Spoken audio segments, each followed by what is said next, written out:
So, good morning mga kulot. So, nandito tayo ngayon sa labas. Sa mga hindi pa nakapanood ng live ni Norman Mangusig, nakapag-build na po siya, tumingi po siya ng apology sa mga sabi niya daw. Tapos sa pagsuot niya daw ng police uniform, humingi din daw siya ng sorry doon. Panoorin natin yung clip. Magandang gabi po sa lahat.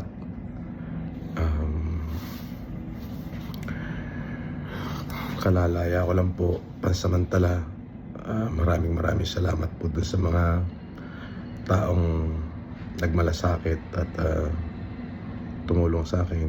Maraming salamat po doon sa mga taong patuloy pong sumusuporta sa akin. Maraming salamat po sa inyo.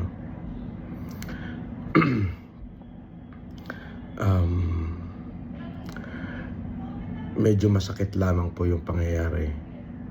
Siyempre, sa parte ng aking mga anak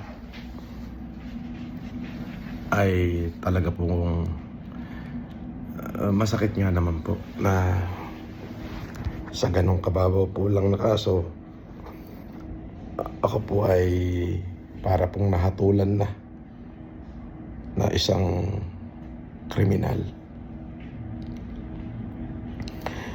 Ako po ay may pagkakamali, maaari, at tama naman po yung ginawa nila na ako ay hulihin, sapagkat yun naman po ay bahagi ng kanilang trabaho. Ngunit po yung ako naman po ay ipinahiya nila na para bagang tinalupan na ho nila ako ng buhay. Opo, ay sobrang sakit po.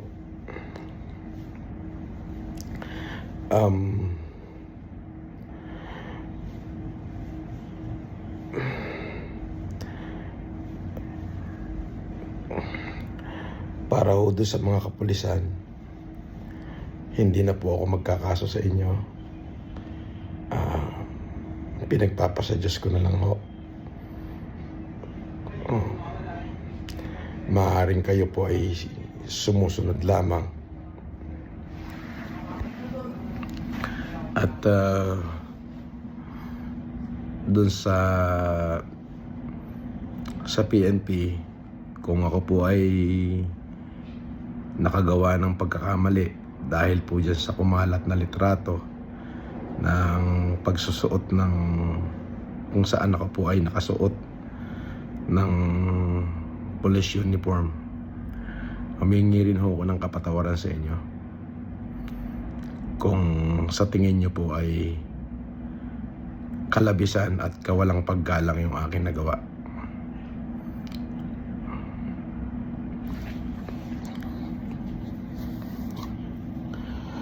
At doon po sa mga patuloy na nagmahal sa akin, maraming salamat po.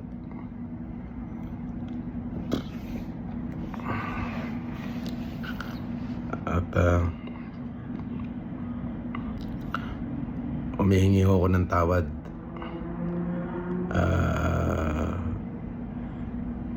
sa mga taong na-offend ko. Mahirap hong isuko ang karapatan. Yung karapatang mabuhay,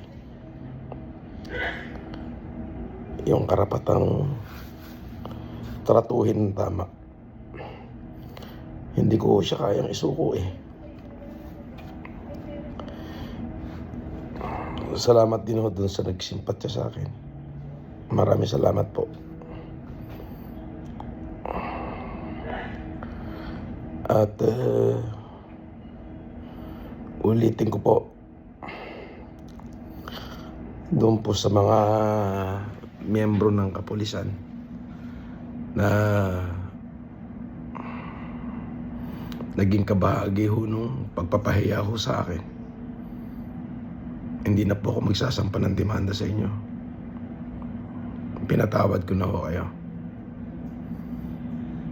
At sa PNP po, kung kayo po ay sa tingin nyo nakalabisan ho yung aking ginawa doon sa nakumakalat na pagsusuot ko ng uniforme, patawarin nyo ho ako. Wala ho akong masamang intensyon doon. At kung ano man ho yung karampatan na kaso o parusa na ipapataw nyo sa akin, ay haharapin at tatanggapin ko po. Para sa mga supporter ko, maraming salamat po sa inyo sa pagmamahal ho na pinakita nyo sa akin. Ako muna ho ay magpapahinga muna. Talaga hong sobrang napagod po yung aking katawan at hindi ko ho maipaliwanag yung nararamdaman kong kapaguran. Salamat po sa pagmamahal at pagsuporta. Yung patuloy kayong nandyan para sa akin, yun po ay napakalaking bagay. Yun lamang po. At maraming salamat po. Magandang gabi po sa inyo. Yun guys, so ayon sa ating sa pag-research sa last live ni Makagago, makikita natin doon na sinabi niya na hindi niya daw talaga titigilan si Norman Mangusing, at saka daw laban niya yon, at laban din daw yun ng mga OFW, ng mga naloko ni Francis Leo Marcos o si Norman Mangusing guys. So yun, wala talaga magagawa si Norman Mangusing kundi lahat ng mga sinampa sa kanya ay pagbabayaran niya. Yun lang guys sa mga na-research ko.